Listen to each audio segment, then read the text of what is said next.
Welcome back to Shadow Moss. There have been lots of changes to our villager lineup since the last video. I'll get into all of that later, but the one new villager I want to show off right now, and who the focus of our speed build today is over here, it's Dobie. We got him, yes!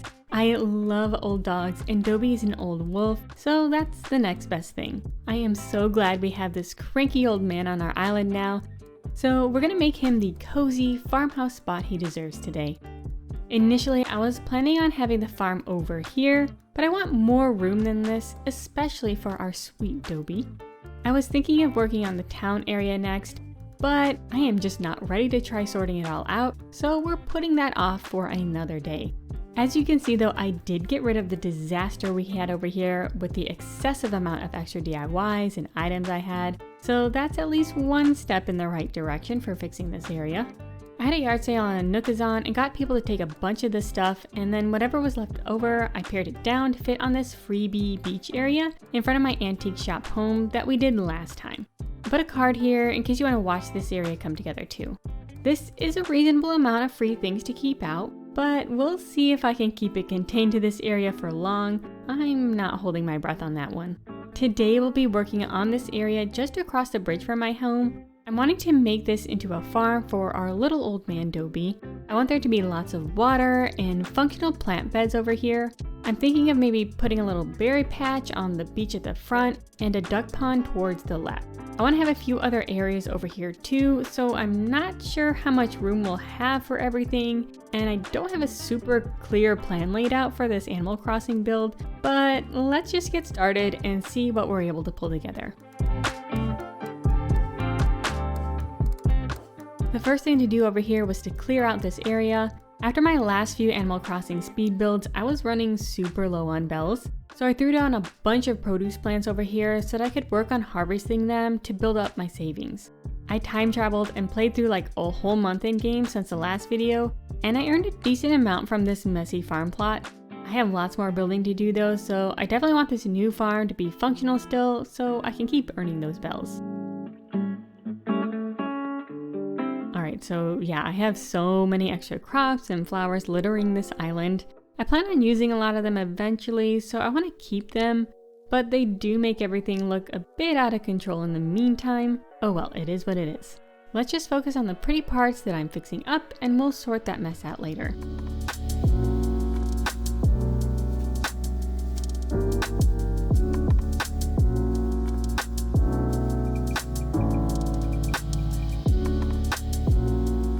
Since this farm is on the left side of my island, which will be the swampy area, I wanted to incorporate lots of water into the design. I got my inspiration for this from Crossing Cat, who did a farm build where each plot was on its own little island. Put their handles in the video description if you want to check out their build too. I love the look of this and wanted to create a similar layout for my farm. So here I'm working on planning out the garden plots and surrounding them with little creeks that connect to the main river on the right that runs between this area and my character's home. I think this is the type of produce garden I need in real life because I am absolutely terrible at remembering to water my plants. I love plants and gardening, but I am a terrible plant parent and just end up neglecting them all. Only the hardiest plants can survive my hands-off approach to caring for them. This is mostly fine for my native landscaping plants, but it's a major struggle for my produce garden and houseplants. This is especially going to be a challenge since the new place I live at now has dry, sandy soil and is very shady. So I have very low expectations for when I try starting my garden this spring. At least I'll have a flourishing farm in Animal Crossing so I can pretend to have a green thumb, even if it's just virtually.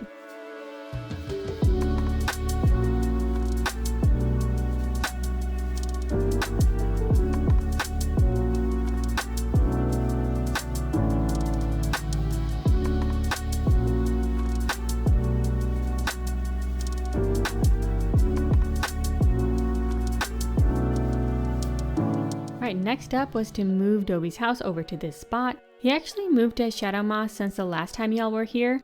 There have been quite a few villager changes since the last video, so I'll run you through who we've got on our island now. The first new villager to move in was Dobie. He actually just showed up in my campsite one day, so of course I took him. I love old animals, so I have been wanting to get Dobie to move in. I know he's a dream for a lot of people, so the fact that I didn't have to hunt for him or anything is probably upsetting for some of you who haven't had luck getting him. I don't know why, but I've had some pretty good luck with getting some decent villagers showing up in my campsite. So yeah, I snagged Dobie when he showed up and had him replace Annabelle. I really liked Annabelle because she's a pangolin, but she just wasn't the right fit for this island, so I let her go. After that, Dom asked to leave, which I was cool with. I think I found him on my first hunt for Roswell after spending like all my tickets without any luck. So I just asked Dom to move in because I liked him well enough and I figured I could trade him on Nookazon later, which is what I ended up doing, so I wasn't super upset with him moving out. With an empty plot, I used the Nook Mile tickets that I got from trading Dom to do another villager hunt for my ultimate dreamy Roswell, and I finally found him. He is going to be our conspiracy theorist living near the UFOs at the back of our island, and I am so excited to finally have him. I've got a lot of other areas to finish before I get to his section, but once I do, we are going all out for him for sure. The last new addition to our lineup is Hazel. Again, she just showed up in my campsite, and I think she is absolutely adorable. I've been trying to decide on what villager I want to be our beekeeper and was contemplating her as a possibility in the last video. Since she showed up on her own, I guess she decided that for us. Getting her to move in and kick out the villager I wanted was the biggest pain in the ass though. I swear it took me an hour of real time talking to her, playing that stupid card game, closing out the game, each time she asked to kick out the wrong villager. Eventually though, I got her to kick out Coco. Again, I like Coco but wasn't super attached to her for this island, so she was the one who had to move away. Alright, here is the final villager lineup after all of that shuffling. I'm really happy with everyone. The only villager I am conflicted about is Puddles. I love Puddles. I mean, look at her. She's wearing underwear on her head, or perhaps it's a full silicone bodysuit, so you know she is a wild, fun bitch for sure. But I am not sure she fits into the island 100%. I also really want Renee the horse because she is a badass who I think would be a great girlfriend for Cherry. So yeah, I'm not sure if Puddles will stay forever or not, but I'm not ready to make a final decision yet, so she's staying for now.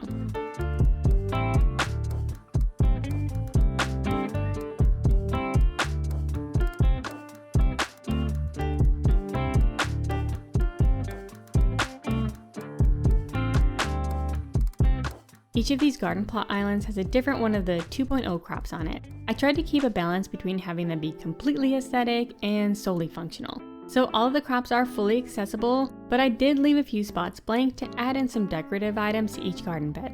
I think I was able to create a good balance, but we'll see how it goes as I play the game more.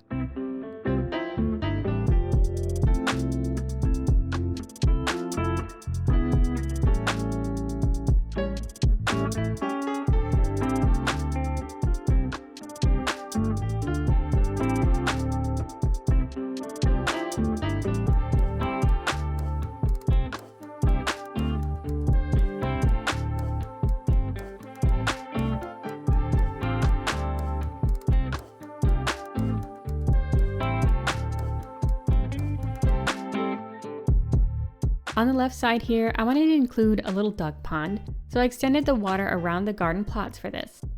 Having a little homestead with ducks is actually a real life dream of mine. I actually used to work at a farm sanctuary that has ducks and chickens, as well as so many other animals, and I love the ducks and the goats the best. I know most people get chickens on their homesteads, but I am here to say ducks are the better choice, and I will tell you why. 1. Duck eggs are larger and taste way better than chicken eggs. 2. Chickens tear up your garden when they are scratching around for food. Ducks don't do that. 3. Chickens are smelly and dusty and they get feathers and dirt all over you when they flap around. Ducks are wet and muddy, but they don't get plumes of chicken dust in your face when you go in their coop. 4. Chickens can be kind of mean. Sometimes you have a cuddly chicken, but oftentimes there are just as many who are grouchy and peck at you.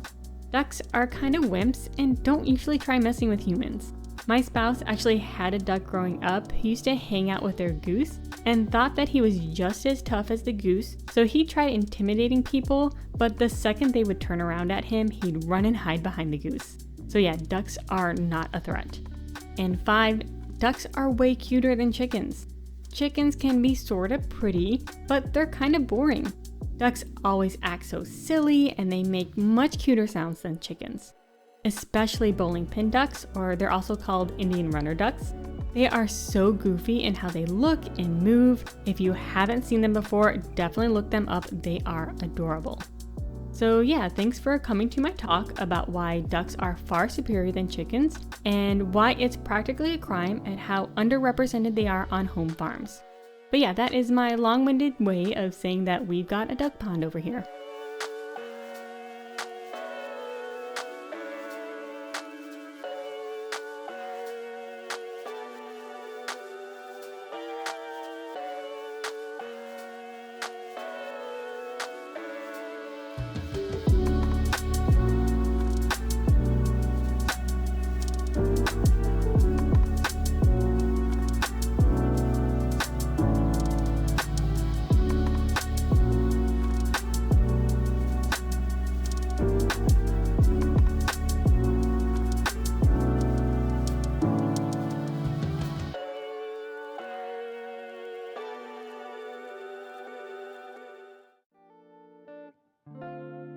I wanted to utilize this section of beach in front of the farm, so I made it into a little berry patch. For our berries, I used these red, blue, and purple pansies. To get them to look more like berries, I picked the flowers off and time traveled to the next day so that there's just a little bit of color poking out of them. Since they're being planted on sand, the flowers won't grow anymore and will stay like that indefinitely. This is a really great trick for decorating beaches with plants and flowers that are in different growth states.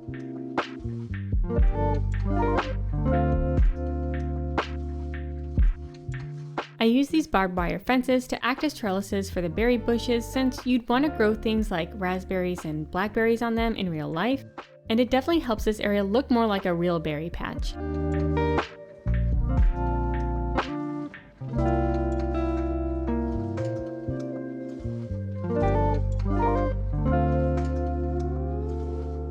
I rearranged this area so much because I wanted to include all 3 of these flower colors, but didn't want to take up too much of the beachfront. The other side of the beach is going to be my fishing area and have nooks cranny on it, so I need to keep some space for all of that. Eventually though, I get it all to fit and it turns out really cute.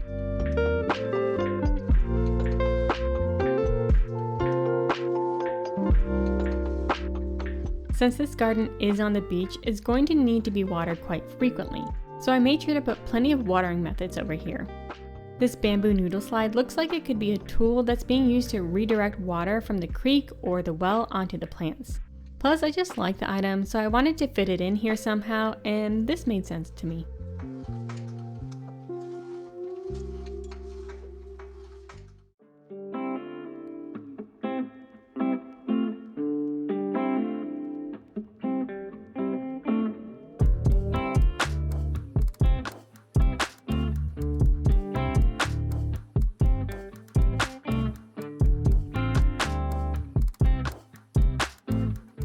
Next, I'm working on decorating around the pond to make it look more natural. I really like using these sugarcane plants as sort of reeds in the landscaping. Like I said, this side of the island is going to be swampy, so I'll be using tons of these over here, hence why I have a whole beach full of them. This farm is kind of in a transitioning spot between the forested and swampy sides of the island, so I added in a bunch of these sugarcane plants to help tie it into what the rest of the swamp will look like eventually.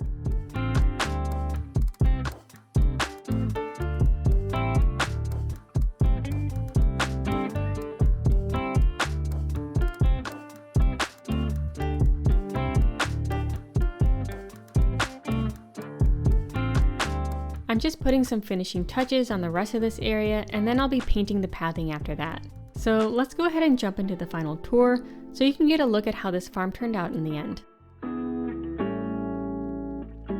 Before we do that though, look at these precious boys having the time of their lives running around in town square together. Kicks, keep an eye on them for me. Make sure Roswell doesn't get Dobie hurt running around like that.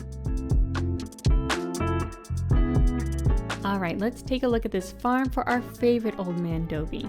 Across the bridge from my house, we have the gardening area.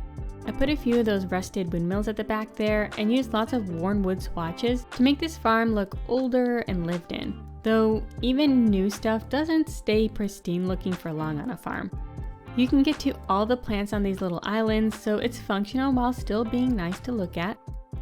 Hopping over this little creek, we're at our beachfront berry patch. This area is definitely just for aesthetics, but it is quite cute. We've got some raspberries and blackberries over here. These ones would probably be blueberries, though I don't actually like blueberries in real life, but they look nice here. Our jam pecking area is at the end here. This side will be our fishing area eventually. Here's our adorable duck pond. I thought about using the white ducks as those look more like your typical farm ducks, but I like the color of these other ones better. Plus the farm I worked at has Indian runner ducks that are colored like mallards, so these are still farm ducks to me. Over here is Dobie's farmhouse. I changed up the colors of his house slightly to match these storefronts better. It still has the same vibes of his original home though. I gave him a nice rocking chair and iced tea so he can sit out here and relax in the evenings and watch the sunset over the farm. I put a ramp up to the second level back here, which is where Cherry's orchard and Hazel's meadery will be eventually. Maybe we'll do those areas in our next build. If you have any ideas, definitely share those with me in the comments. That's the whole build. It turned out a bit bigger than I was initially planning, but it's for Dobie, so he deserves an extra special space. I really like how this farm is a mix of both functionality and aesthetics, but let me know what you think in the comments. Thank you so much for watching. If you enjoyed the video, click the like button. And if you haven't already, be sure to subscribe. We recently hit 100 subscribers, which is amazing. If you're one of those first 100 subs, I want to say thank you so much for believing in this channel. I am amazed at every like, comment, and subscribe, and I really appreciate everyone who engages with my videos in any way. So yeah, thank you all so much. You make my day. Anyway, remember, be kind to yourself today, and I'll see you next time.